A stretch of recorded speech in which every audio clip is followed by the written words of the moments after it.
Допрва почнуваат големите проблеми на бизнисот, предупредува првиот човек на Стопанската комора на Македонија Бранко Азески.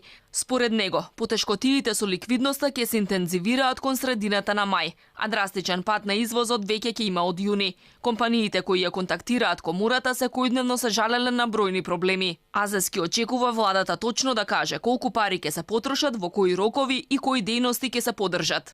Овој месец нарачките се сведени на минимум, што значи дека третиот квартал може да биде катастрофално лош. Според наши сознанија, на почетокот на јуни ќе има проблеми металопреработувачката индустрија, а од јули и останатите гранки. Се најавуваат и проблеми при увозот со оглед на актуелната ситуација и кај добавувачите.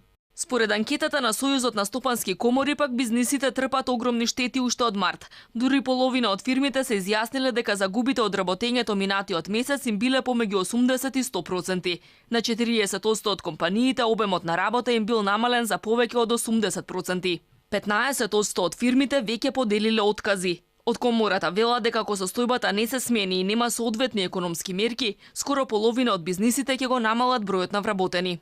Најголем дел од предпријатијата, односно 86%, сметаат дека економските мерки кои ги донесе владата не се во согласност со потребите на стопанството и нема да исполнат целта да се преброди состојбата. Вкупно 65% од предпријатијата одговориле дека се уште немаат аплицирано за дел од понудените економски мерки за справување со кризата донесени од владата, 19% аплицирале, а 16% воопшто не планираат да аплицираат и да користат економски мерки.